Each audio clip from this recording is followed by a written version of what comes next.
Hey, I'm Lydia Isnanto, and this is Dreampreneurs Chat. It's a show where I chat with dream chasers all around the world who make their passion their paycheck, loving the risk they took and the job they do. Broke, underemployed, and saddled with student loan debt, Kara discovered her love of finances courtesy of her quarter-life crisis. She paid off more than $25,000 in loans on a salary of less than $30,000, the final $18,000 in just 10 months. After becoming debt-free, Kara created Bravely to help other women take control of their financial lives, give the tools they need to get the pay they deserve, organize their money, and control their finances, ultimately to bridge the gap between the dreams and realities. For a self-made woman like me.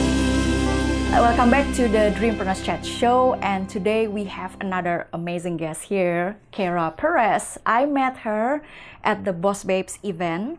So she was one of the panelists, and she shared a very important information, especially for all of us Dreampreneurs. And she is also the founder of Bravely Go. So Kara, I think you can share a little bit more about who you are and what you do in your business and also your passion. Yeah. So I come from a fairly low income background. Growing up, we were low income for a number of years, and we were on food stamps here in the United States, which is a social welfare program. And then steadily grew our income. My mom, single parent household, and now she's solidly middle class and she's doing great, which is wonderful, but certainly left me with the impression that money is really difficult, money is really hard, and money is not for me. So throughout college and into the first part of my 20s, I just felt like I wouldn't have any money. I would never have any money. Even if I did, I didn't know what to do with it. The first 3 years out of college, I waited tables and made less than $20,000 a year while I had over $25,000 in student loan debt. And it was just really stressful and hard. And I realized I need to learn about money. So I literally Googled how to pay off student loan debt and paid off the remainder of my student loan debt in 10 months. I worked 5 different part-time jobs because I couldn't find a real job. But as I was doing that, I was writing about it and sharing my journey online, and I realized I really love talking about this, and I love talking about money with women. So from that blog, I decided to start doing events, and I rebranded under the name Bravely, and now Bravely helps women learn about money. So we help them with things like how to pay off your debt, how to create a budget that actually works for you, what are some ways to save? What are areas in your life that you can cut out? And what are other areas that you want to really see flourish? So we work with women one-on-one. We do the larger events, but it all comes back to how can we educate women around money? That's really interesting. There's a story that you share in the Boss Babes. The journey of when you really gathering money to pay up the loan, that's empower you to really set up the budget, all those things. So tell us a story about the challenge when you were in that journey. Yeah, that was tough. I mean, it was really like necessary in some ways because I didn't know anything about money. So after I was reading these personal finance blogs of other people who were paying off debt, I realized, okay, I can do that. And in 2014, this is when I was just beginning to learn about money. I only made $18,000, so I didn't have a lot of money to work with. So I knew, okay, one, I need to find more money. Because at the time, I was working for $12 an hour as a caterer and for $9 an hour as an MMA gym receptionist. So I just didn't have a lot of money coming in. So I knew, okay, I need to find more jobs. So that was a big part of it. But I also needed to cut back. And I knew I could. I had just started dating my boyfriend. And so we were going out on all these dates. And I was like, no more dates. Like no more dinners out, no more concerts. I want to save that money. I lived with 3 roommates. And they were all wonderful and very good friends of mine. So it was fun. We had like built-in friendships. So we could do movie nights at home. But I also, I did everything and anything I could to save money. So I had this catering job, and I would eat the leftovers from the catering events rather than buy groceries, which was delicious in some ways and also a little unhealthy in some ways. I ate a lot of mashed potatoes and like a lot of bread, but it allowed me to really cut my spending, which I could then put that money towards my debt payoff. And as I picked up more whether it was catering shifts or odd jobs. I did freelance writing. I coached lacrosse at a local high school. I could put that earning towards my debt. So I kept my living expenses really, really low. And then any extra money went towards paying off my debt. So after that, you found this Bravely 1 year ago. What is the challenge, like while you're doing this business? So many challenges.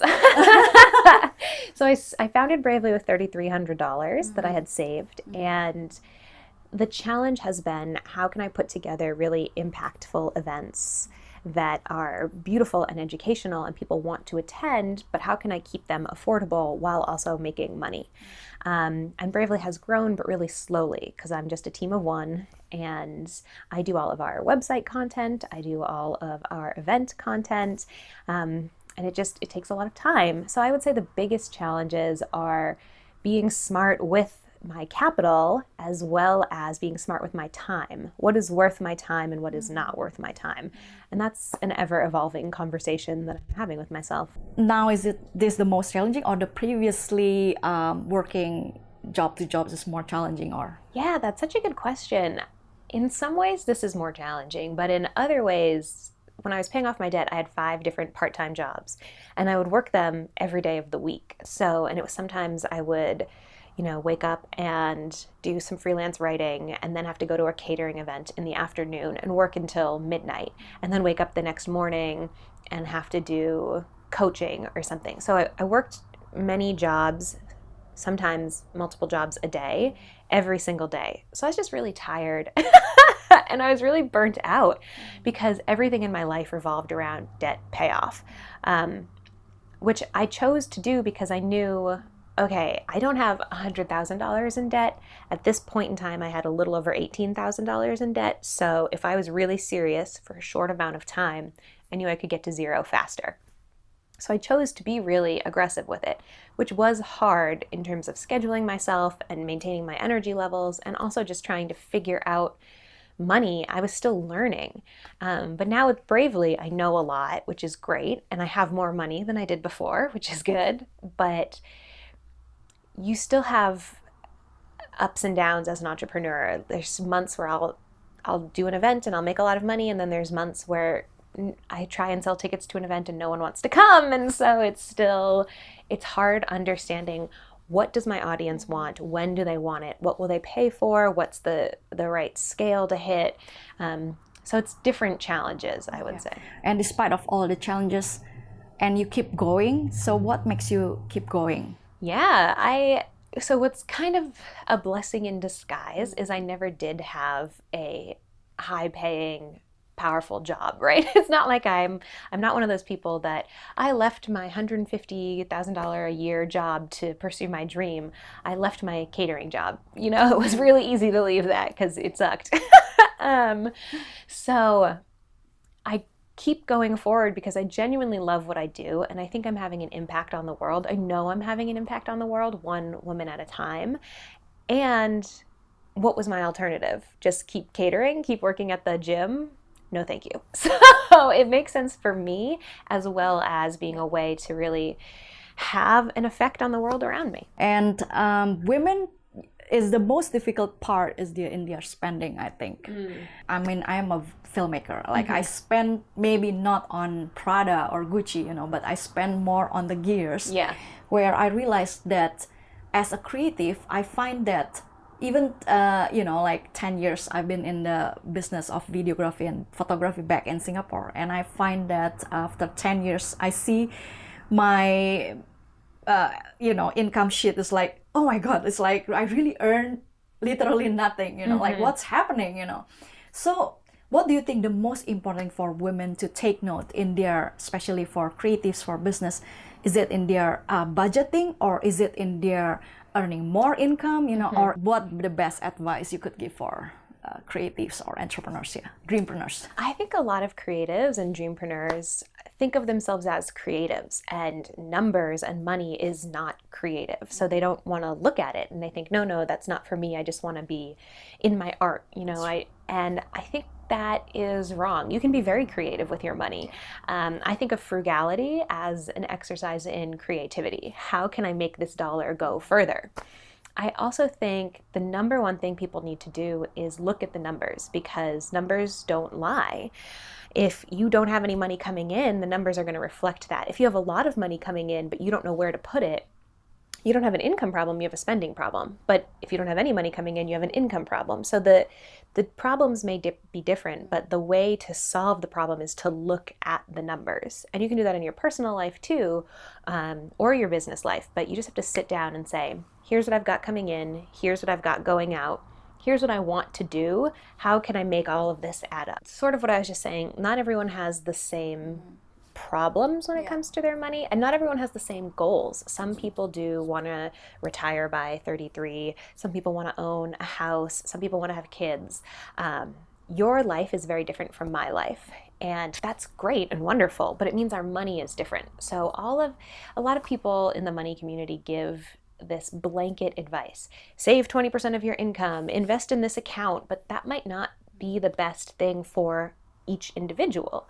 So I tell people, identify your values. What is it that I care about? What kind of person do I want to be? And what kind of life do I want to live? From there, you can figure out where you want to spend. So something that a lot of people really love doing is going out to eat. People love going to restaurants and not having to cook or do the dishes, which I totally respect, but I don't enjoy that much because I worked in food service for so long, it stresses me out. So my restaurant budget is zero, but that's probably not going to work for a lot of other people, like most people.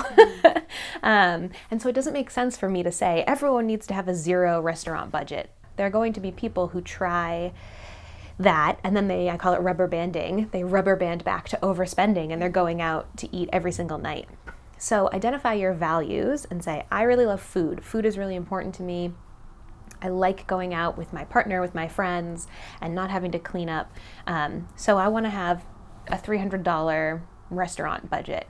But if I'm going to do that, I have a $0 clothing budget because I already have enough clothes.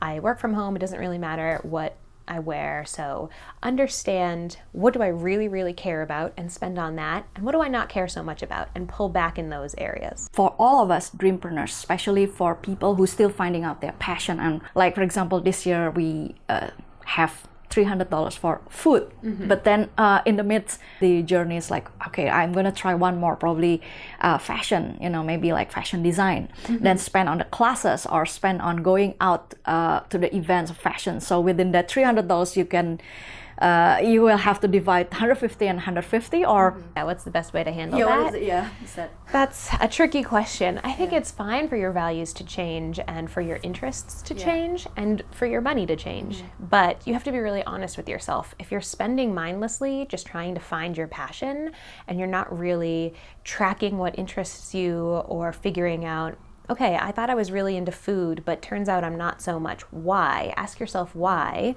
and try and be as self-aware of why your values are changing as possible. Because if you just say, this feels good, I want to spend on it, that's where a lot of people get in trouble. Because something can feel good and still not be good for you and your budget. But if you find yourself saying, okay, I was very into restaurants, I was going out all the time, now actually I care more about fashion, then maybe just put the restaurant spending on hold for a month and transfer that money to your fashion spending and see how that feels. And if that feels more true to you, then keep the restaurant budget at 100 and the fashion budget at 200 for as long as that feels good. It's not about saying no to yourself when something feels good. It's about saying, what works for my life right now, and how am I being honest about that? So again, that's going to look different for everyone else. I think it depends on how much startup capital you have. Do I have personal savings? And what your personal expenses look like. Do I have to pay rent? Do I have to pay childcare? So you have to be really honest. You can't just go around and say, well, here's a cool conference that looks like it'll be fun, so I'm going to spend $500 on it. You have to say, if I'm going to spend $500 on this conference, what am I going to get out of it? Who do I want to talk to? What are the sessions I want to go to? And how will I implement that immediately so that I can start earning money? Because the truth of the matter is, if your business isn't making you money, it's just an expensive hobby. It's not a business. Businesses are designed to bring in money. And so when you're doing your budgeting for your business, sit down and say, okay, I wanted to do events. When you do an event, you have to have venue rental. That's going to cost me money. I need a photographer so I can put those pictures on Instagram. I need either to buy alcohol or get it sponsored. So write down all the expenses that are coming along with your business, and then write the sources of income you expect to have. So with events, I can sell tickets, I can get sponsors, et cetera, et cetera. If you're doing videography, people will pay you to come film them. And then your income has to be higher than your expenses, right? That's where it is. And I would say do what you can with what you have for as long as you can, but understand that if you are endlessly spending money and not bringing in any money, then your income streams aren't working, and you need to change those. And so for dreampreneurs out there, if you can give one advice for things that the most important thing in the financial, to bridge their dreams and their realities. So what is that one advice? I think the best piece of advice I can give is to be honest with yourself about your money, about your goals, and about your reality. If you're a single parent with 3 kids like my mom was, maybe right now is not the best time to start a business. Or if you are a single parent with 3 kids, maybe now's the best time to start a business. I don't know. It totally depends on your situation. So be really honest about what you want and what you think you're capable of, because we're all capable of greatness. That's the amazing thing. Like when I started paying off my debt, I was like, I make $18,000 a year. I'm a caterer. I am working at this gym. I hate it. But 10 months later, I was debt free. We can do amazing things. But I was really honest about, this is my number one goal in life. I want to get out of debt. I turned down vacations. I turned down travel opportunities. I didn't get Christmas presents for people. I didn't receive any Christmas presents because my whole life revolved around it. So be really, really honest about what you want and what you're willing to do for it and what your life allows. Once you have that brutal honesty with yourself, so many opportunities will open up, which is amazing. But until you can be really clear on what you're trying to do, everything will remain kind of murky and it'll feel hard. That's really good. So for audience out there who really want to get to know more about you and want to ask more questions, so where can they find you? Yes, you can find me. My website is bravelygo.co, not .com. I couldn't get that one. That one was too expensive. And then on Instagram, it's @WeBravelyGo. On Twitter, @BravelyGo. And you can always feel free to shoot me an email if you have a personal question, info@bravelygo.co. And you also have a very good podcast. Yes. Oh, yes. Yeah. I always forget about the podcast. And I have a podcast. It's called The Fairer Sense, Fairer Sense, like CENTS. You can find us anywhere you listen to podcasts, Stitcher, iTunes, Google Play. We're all over the place. Thank you so much, Kara, for being you. in this show. And so thank you, audience, for listening and watching this show. Don't forget to leave your review on the iTunes and Apple Podcasts. So that will help us for sure to continuing whatever we love to do and we're passionate to do. All right, thank you so much, guys. Bye-bye. For a self-made woman like me. This podcast is available on iTunes and other major podcast platforms. If you like this show, please subscribe and give your rating and review on iTunes. That means a lot to help the show keep going. You can also watch the video podcast series at youtube.com/Lydia Isnanto. See you on the next brand new chat. Until then, remember to share your story with someone, because you never know how one sentence of your life story could inspire others to rewrite their own.